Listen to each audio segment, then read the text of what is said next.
Dr. Leigh Gabel and Leah Kaluta are here to lead us through this one. Dr. Gabel is an assistant professor in the Faculty of Kinesiology at the U of C. Her research examines the role of movement, physical activity, and exercise for musculoskeletal health across the lifespan. And how physical activity and exercise can enhance bone accrual and prevent bone loss, which is exactly what we've been just talking about right here. And let's talk about Leah, an exercise physiologist and strength conditioning coach, 25 years experience. She's got her master's and is researching heavy resistance training for peri and early postmenopausal women. So this is going to be a really good one. I did not bring my sneakers, and I did not bring my Lulu outfit, but I feel like you're going to give us some tips for the next time we do have our sneakers and our Lulu outfit on. So I'm going to leave you to that. Thank you.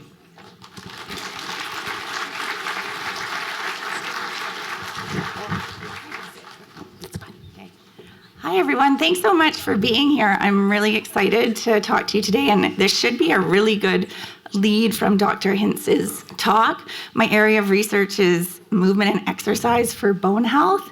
I have a background in exercise physiology. So I'll talk for about 20 minutes, then I'll bring Leah on, and she runs all of our strength training interventions. She's going to get us doing some movement, but within the constraints of our seated environment. But I wanted you to have some practical takeaways for today. Now, I'm going to talk about exercise in general. So we'll talk about aerobic fitness. We'll talk about strength training. Bone health is my love. And in case I don't mention it, I did want to say we can assume that bone loss starts during perimenopause. So I think that plays off nicely in terms of why you may not need a baseline scan. As soon as estrogen starts declining, you are going to start losing bone. So we need to assume that's the case. And hopefully I can provide you with some tools for dealing with that. Okay, be honest. How many of you are inundated in social media feeds by things such as weighted vests? That came up. Vibration plates, hormone hacks, the latest detox. It feels like every week there is somebody new who has found the cure and is trying to sell us something. And oftentimes these things are really expensive. I want to be very clear up front.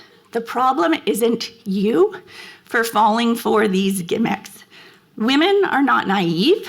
In fact, we are well aware that we are not small men. We know that most of the research has been conducted in men.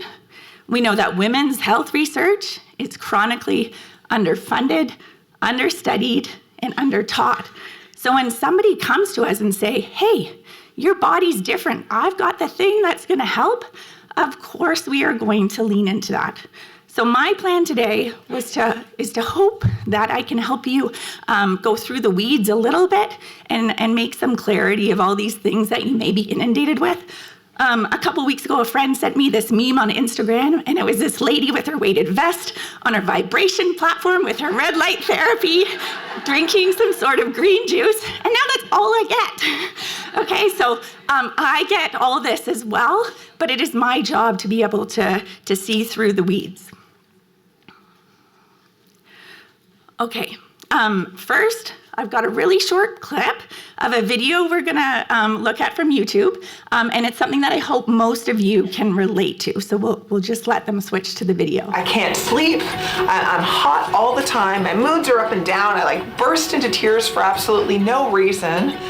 Is it perimenopause? Oh, I don't know. Is it? What do you mean? You're my doctor. But Oh, it could be.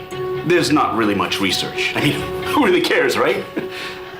But the one thing we do know is that it can last up to 10 years. 10 years? Or more. What? Or less. I don't know what else to tell you. I don't know. How about maybe you just tell me what's going on with my body? Anything? Is that too unreasonable a request? Yes, it is. Definitely.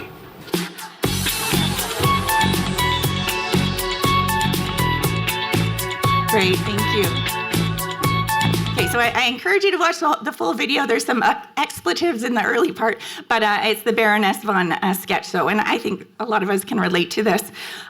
Yes, women's health research is lacking, particularly during midlife. And yes, our bodies are changing. They're changing with age. They're changing with menopause. But here's the myth that I want to dispel today. Nothing fundamentally changes about how we have to exercise for health during midlife. The basics still work.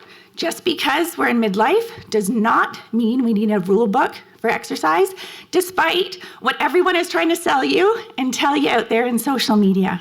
So let's go through this today. The basics work, they always have. If you only leave with one message today, I want it to be this. Aerobic exercise will add years to your life, but it is strength training that is going to add life to your years. And we're going to break down both of these in turn. So this is one of the most consistent findings across health research. Men and women with better aerobic fitness have a lower risk of death from heart disease, from cancer, from all causes. We know this. This figure looks old. It's from the 80s. And that's because we've studied this so much, we don't need to study this anymore. So what you're seeing here on the vertical axis is mortality rates, risk of dying. What you're seeing along the bottom axis are fitness categories. So fitness category 1 are the lowest fit women. Fitness category 5 are the highest fit women. And this was done in a laboratory treadmill test. You had to walk on that treadmill as it increased in speed and grade until you were eventually jogging, then running, until you couldn't last any longer. And we see a few different lines because it's broken down into age categories. The older women are at the top because as you age, you're more likely to die. So that's why those lines are higher. And the 50s, the 40-year-olds, and the 30-year-olds are lower.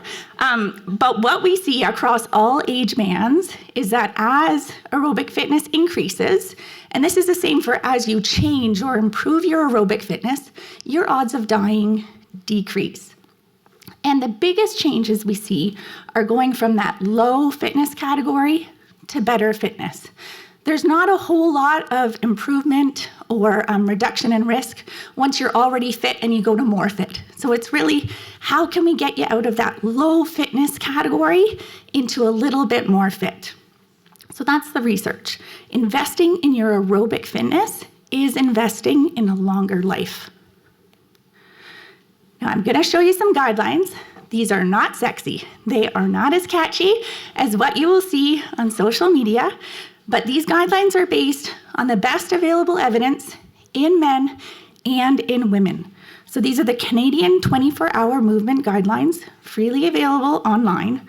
And what they recommend in terms of aerobic fitness is 150 minutes of moderate to vigorous physical activity every week. So that's 30 minutes, 5 days a week, or 22 minutes a day. When we think about moderate activity, we're thinking about activities that get your heart rate and breathing up, but you can still talk. So that's a brisk walk, walking your dog. That could be doing some gardening or some household chores. That could be dancing. When we're thinking about vigorous physical activities, we're thinking about those activities that get your heart rate and breathing up, and probably to a point that you can't really carry on talking for more than a sentence. So that would be your running, maybe some fast cycling. A lot of team sports, if you're engaged in those, soccer, hockey, even during a pickleball match, you're probably getting into that vigorous physical activity. Now, the important thing is that all activity in your day counts towards this. So walking your dog counts towards 150 minutes. Going up the stairs at work counts towards probably vigorous, stairs are hard work, that 150 minutes. And same thing as we saw in the graph I showed you before, you're gonna get the most benefit if you're going from not doing much activity right now to doing more or trying to meet that 150 minutes. If you know you're already walking your dog every day, you play pickleball twice a week, you're probably already getting that 150 minutes a week, and doing more isn't going to give you the same benefit as it would for somebody going from not doing much to doing some. So keeping in mind that where you're starting from really matters.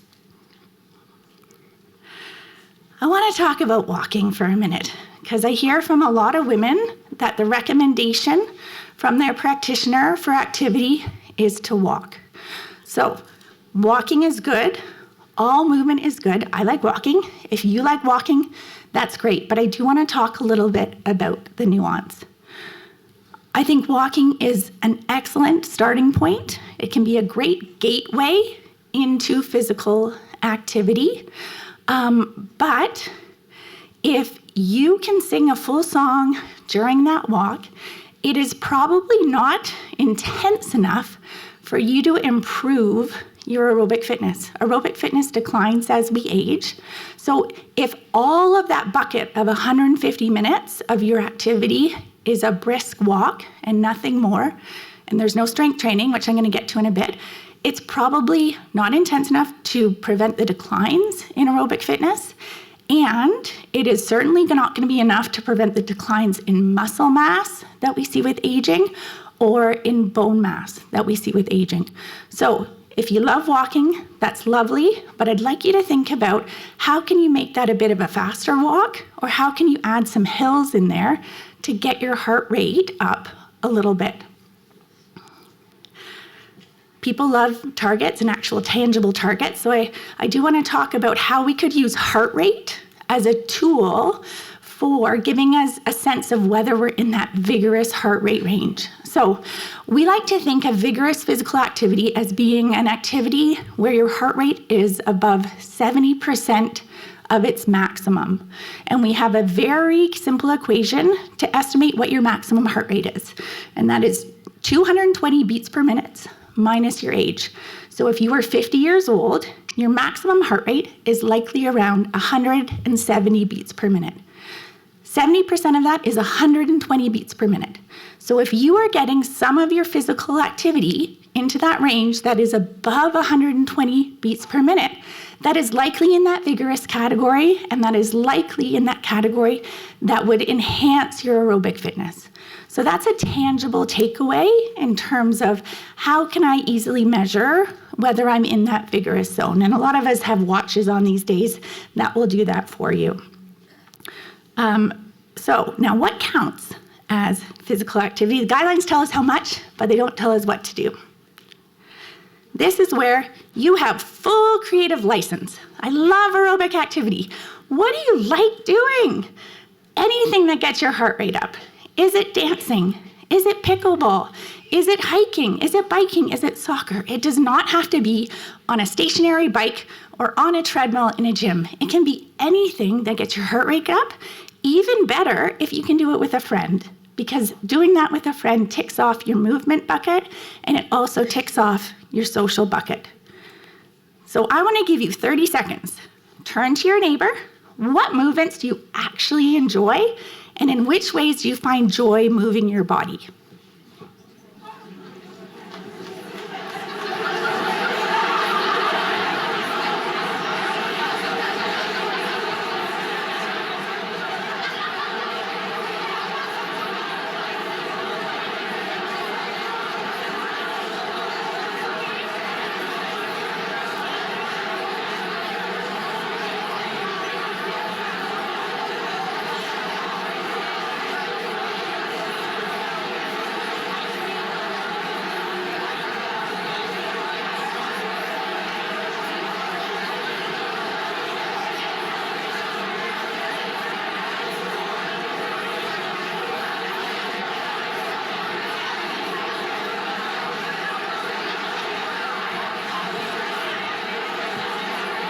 Okay, I'm gonna bring you back to the front.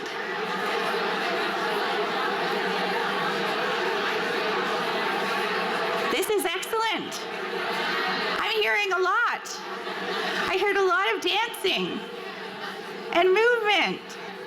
There are so many ways that you can get your body moving and tick off that aerobic fitness box.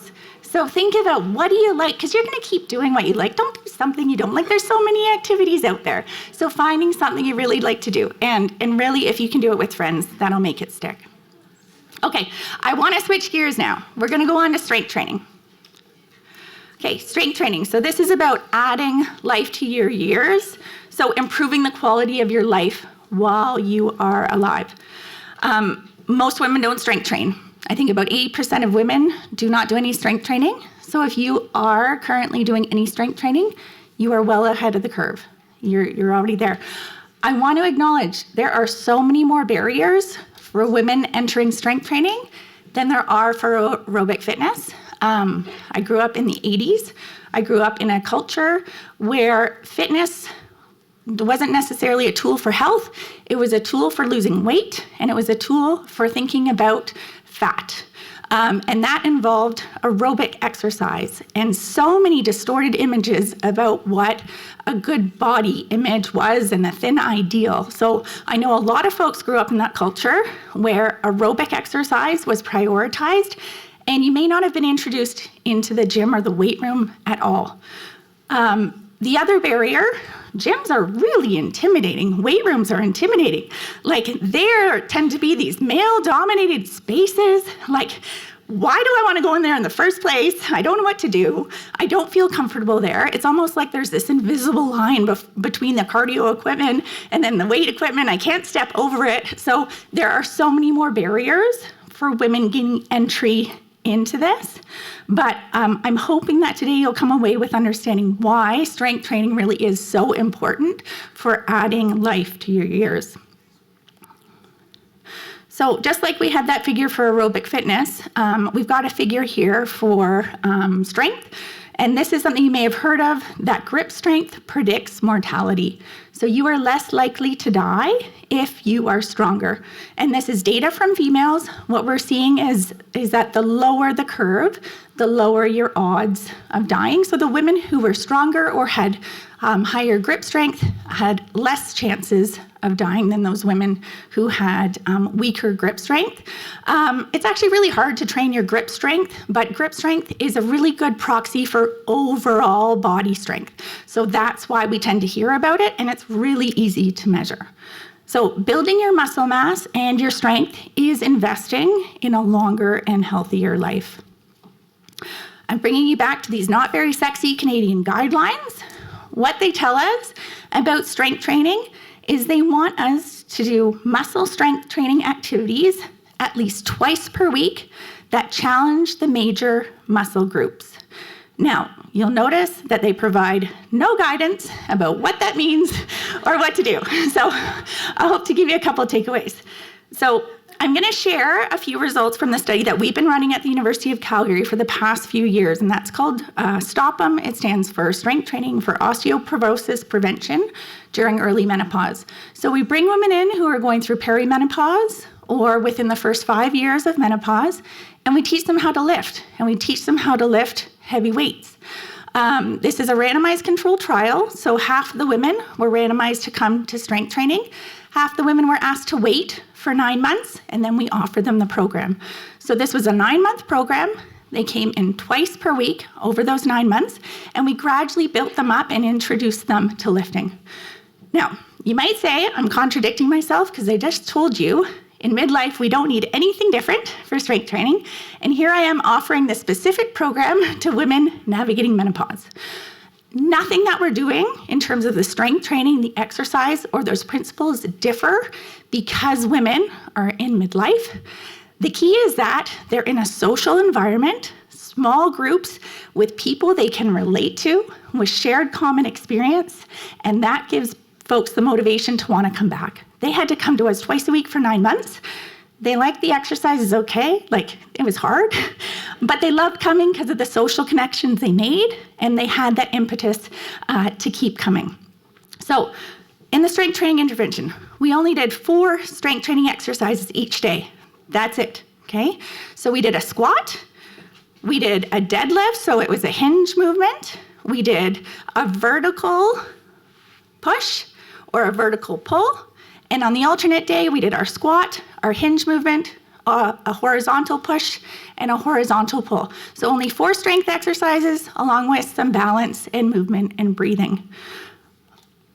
Here are the results in terms of increases in the strength of their deadlift. So how much weight they could lift in this movement that's kind of akin to lifting up groceries from the ground. So when the women started, after 3 months of us teaching them proper technique, they could lift about 90% of their body mass. So for a 150-pound woman, that's lifting 135 pounds. That's actually pretty good. So this was after we taught them safely how to lift. But over the next 6 months, they were then able to lift more than 115% of their body mass, okay? That's a 40-pound increase in 6 months in women who are between the ages of 45, 60, may have never lifted before in their life. That is strength that you can feel every day and in every movement. We also looked at some outcomes inside the body. So we looked at changes in bone mineral density at the lumbar spine. Here you'll see 2 lines. In yellow, I've got the women who did not strength train.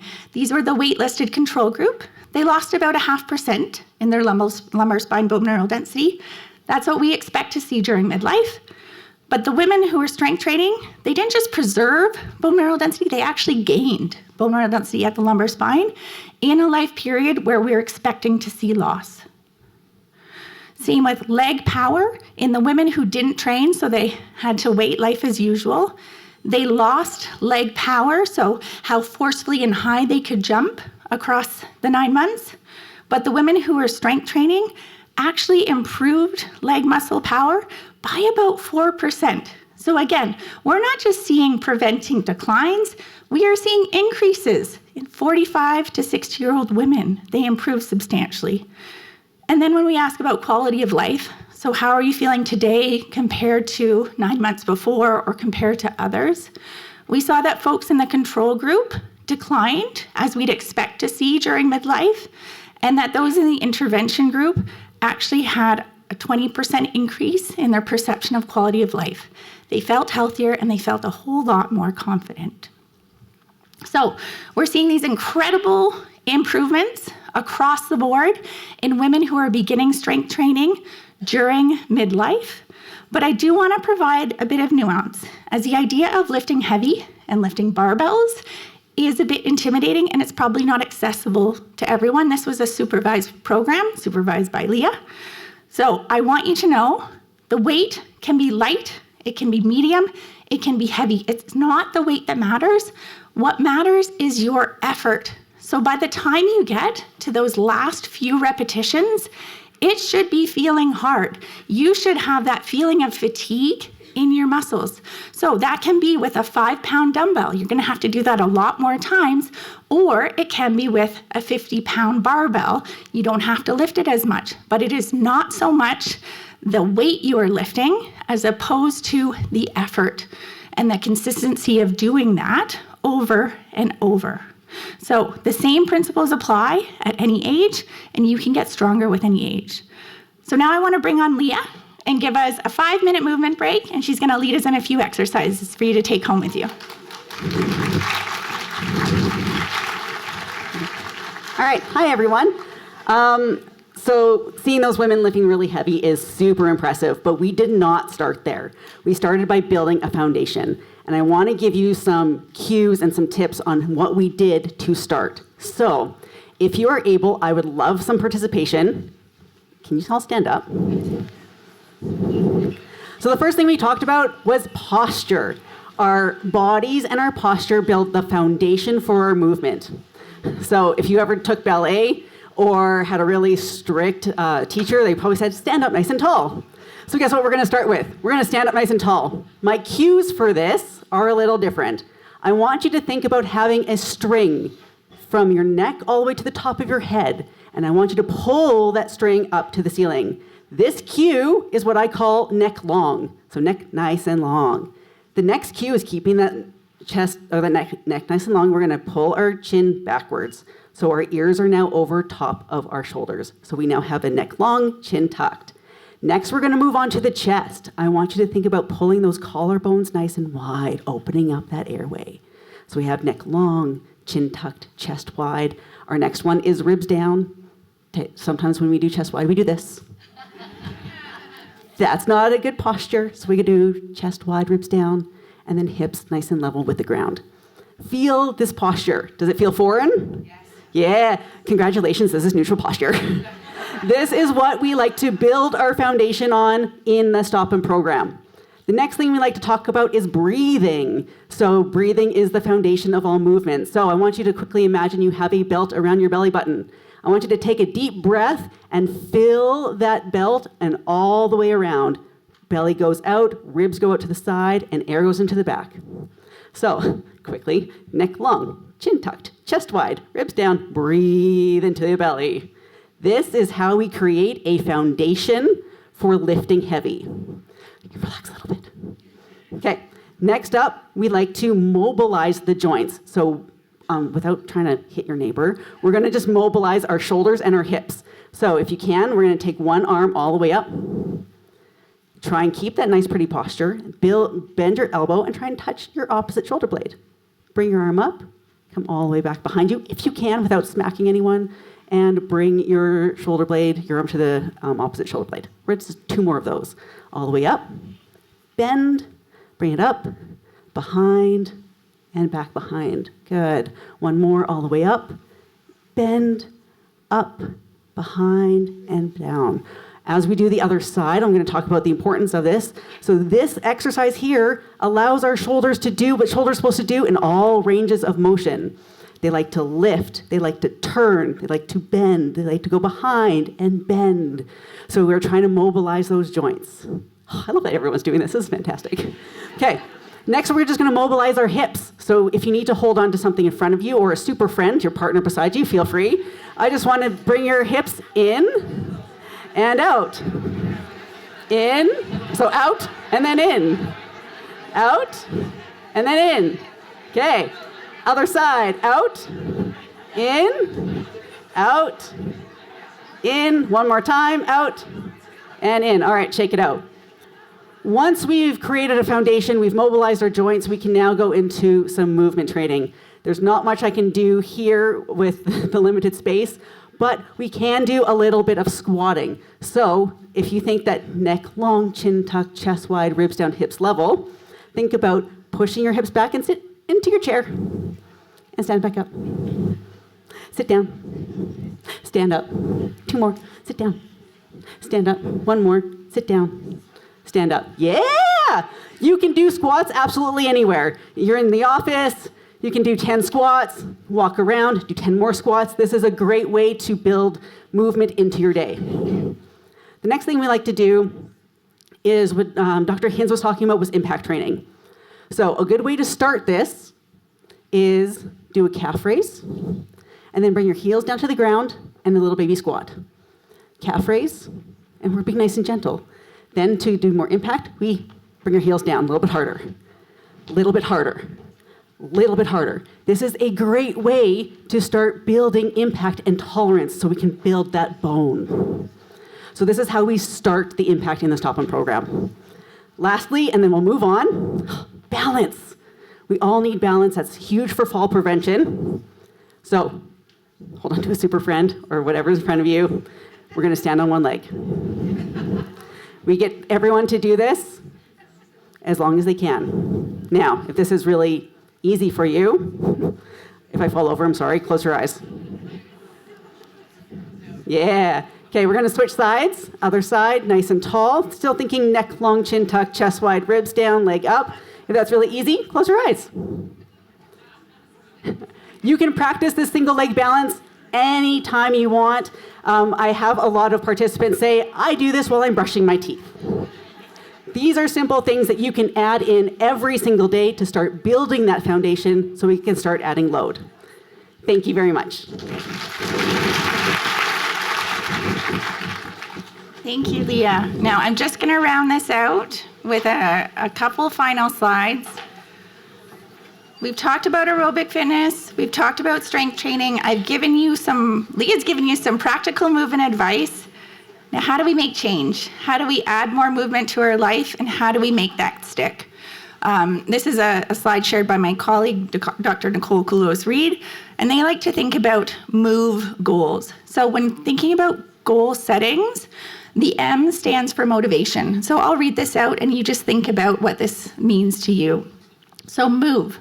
What is your motivation? Motivation. What is your motivation to move more? O, opportunity.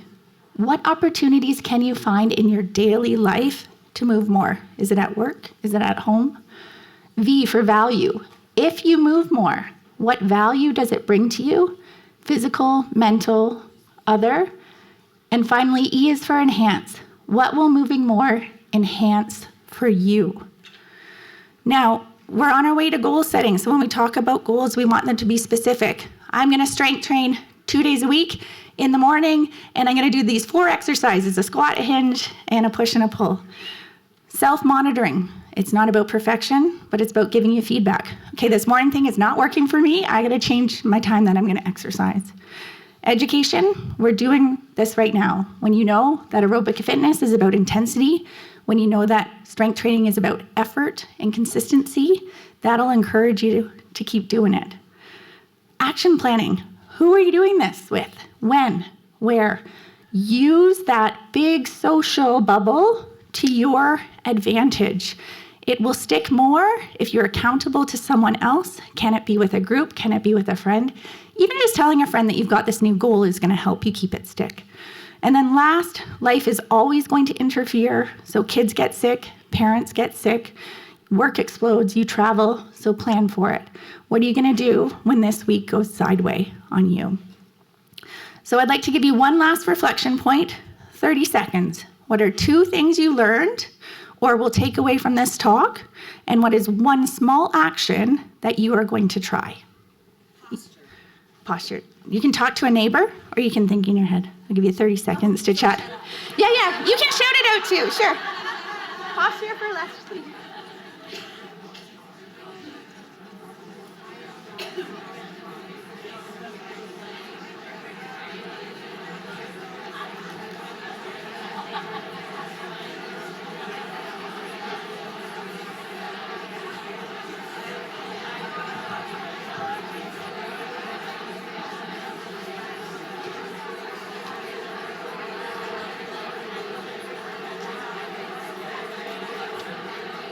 Okay, I'm going to bring you back, but I love hearing all that talk. So if you take nothing else away from today, you're going to remember that it's aerobic exercise that will add years to your life, but strength training is going to add life to your years, making those years more meaningful and full of health. The basics still apply. Do not fall for quick fixes or gimmicks and hacks. It's about intensity. It's about effort.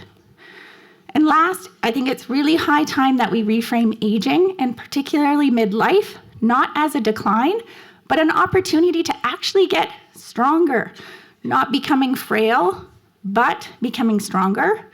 The world needs us women around for longer and stronger for longer, and that is absolutely within reach, whether you are 30, 40, 50, 60, 70, 80, or 90. So Osteoporosis Canada has some excellent resources. Dr. Hintz mentioned the exercise section gives full-on details how to start from banded exercises to light dumbbells to heavier weights. And I've included a few other resources here that I really enjoy. So thank you so much for your time.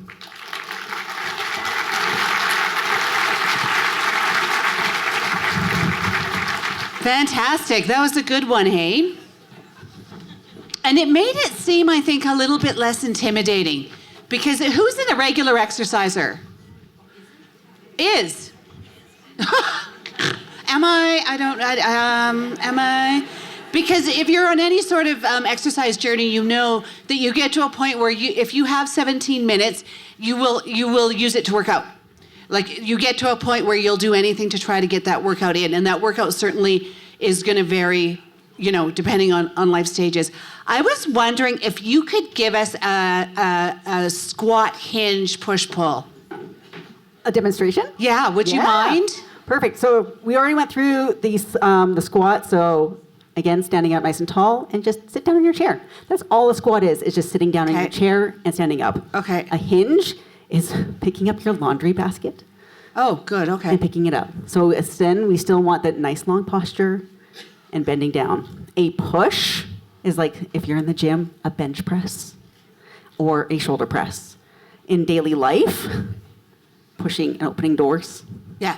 or putting something up on our cabinets. Okay. Those are things that we do in daily life, and Okay. you can just mimic those in the gym. Okay, That and helps. that's, you know what, I mean, like, you've cut it down because now we're at 4 exercises, a push, pull, a hinge, and a squat.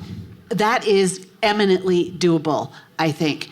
We have heard so much lately that we've got to lift these big, massive man weights. And what I'm hearing from you is it actually isn't the weight, it is the effort. And as long as, take your 5s, and as long as you're feeling it towards the end, that's okay? Absolutely. So our research, we're using heavy strength training. We wanted to put as much stimulus on bone as we possibly could. We're looking at max dose here. But we have research in 70, 80, 90-year-olds that show that you can get stronger not lifting heavy weights. It can be a lighter weight, but it's got to feel hard by the time you get to your last rep or two. So you want to still have good form, but it's that signal of fatigue that is telling the muscle and telling the bone to get stronger. So if you're doing your 10 reps, and after 10 reps, you're still just, not That's feeling where that the error is. resistance, Okay. you need to do more reps or you need to increase that weight. Okay, but we don't have to all order 50-pound weights from Amazon, because I was like, I have max 10-pound weights at home. That's where I do most of my workout because that's where it fits. And I've kind of, I can add a 10 and a 5 together, and I kind of got this weird, like, and I was thinking, I just need to order, but I just need to go longer because I've got lighter weights. I just need to go longer until I'm feeling the fatigue. Wouldn't we all love the opportunity to take part in one of these 9-month programs? Would that be fantastic? Yeah. Sometimes investing in, and we are bad at this, in yourself, investing in a trainer once a week for a couple of months to get you going can be absolutely amazing. Well, why don't you gals with the mics make your way sort of down a little bit. We've got some questions, I know, right down here. Hands up for questions. There you go. Teal, right there. Thank you. What's the research on HIIT with women? Oh, I call it MIT because I do moderate intensity interval exercises. I'm not doing HIIT, but MIT is a term that I have coined, and you may use it because the HIIT is going to hurt too much. I do MIT. Well, I am doing HIIT, and I just want to know, I'm 72, and so should I still be doing it? Okay, so high intensity interval training. This is an exercise where you should be exercising really, really hard. Usually it's on a bike, 30 seconds like max, and then you recover for a couple minutes, and then you go again. It's hard, like it sucks, like it should feel really painful. Most women don't follow through with it because it's hard, like it's really not enjoyable. But you can get the same benefits from a few minutes of HIIT as you could for like as a 30-minute continuous duration workout. So we see that in men and in women. That still doesn't get to the strength aspect of things though, right? Because especially if it's on a cycle ergometer, you're getting the legs, but you're not getting the upper body.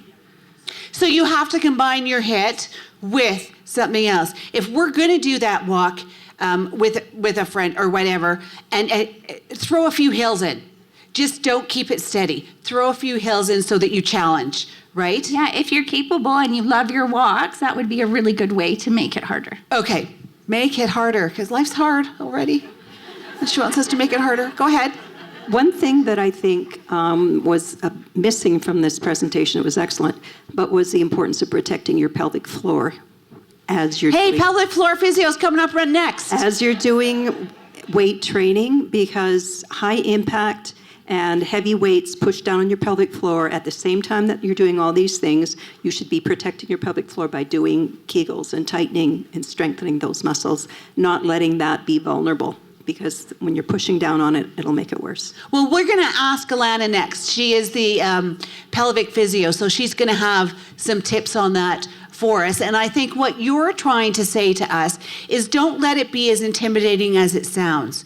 That the benefits of movement, both cardiovascular and strength training, are so huge that go ahead and start. They are, but I will say Leah spends 3 months working with folks to teach them how to breathe properly, and part of that is knowing how to engage the pelvic floor appropriately. So you're bang on, but that'll come in the next one.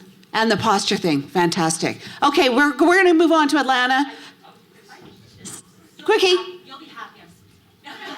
No, I just wanted to say that I actually am the example of why that's important. I'm 53 years old. I just turned 53. And when I was about 48, I started strength training. This is my coach.